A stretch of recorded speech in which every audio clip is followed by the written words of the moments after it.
Welcome to Warangal. మీకు అద్భుతమైన గుడి చూపిస్తాను రండి. అదే అండి 1000 స్తంభాల గుడి. చాలా బాగుంటుందండి. ఈ పక్కన గుడి, ఆ పక్కన గుడి, మధ్యలో నంది. ఈ పక్కన గుడి నుంచి ఆ పక్కన గుడి దాకా మధ్యలో ఇంద్రధనుస్సు ఉంటుందండి. సూపర్గా ఉంటుందండి.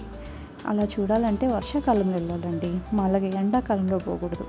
సో మాకు ఇంద్రధనుస్సు బదులు ఈ ఎండమామలు కనిపించాయి. సో మీరు కూడా ఎండమామలు చూడాలనుకుంటున్నారా? అయితే మంచిగా మార్చిలో ప్లాన్ చేసుకోండి.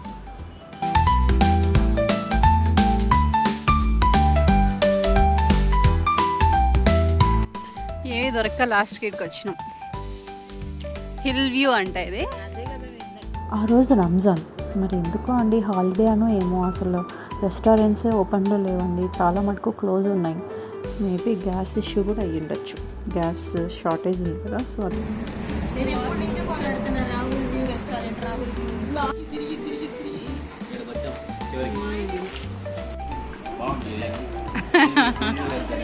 View restaurant.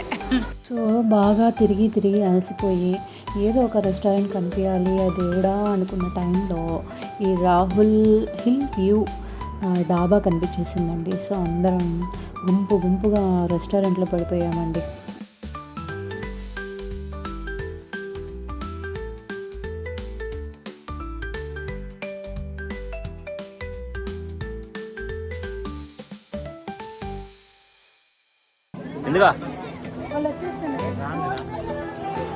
Hi, we are going for a boat.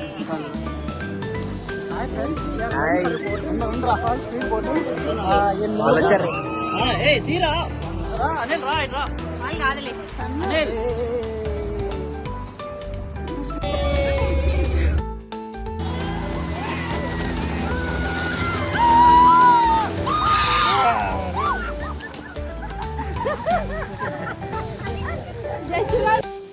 So ఇది complete trip. Hyderabad to Laknavaram, మధ్యలో కాళీమాత టెంపుల్ అండ్ 1000 స్తంభాల గుడి కూడా కవర్ చేసాం. ఎర్లీ మార్నింగ్ 4:30కి అంతా హైదరాబాద్ నుంచి స్టార్ట్ అవుతే నైట్ 11:30కి అంతా రీచ్ అయిపోయాం. మధ్యలో ఇంక్లూడింగ్ బ్రేక్స్తో సహా మీరు కొన్ని తక్కువ బ్రేక్స్ తీసుకుంటే మాత్రం 10:30కి అంతా రీచ్ అయిపోవచ్చు.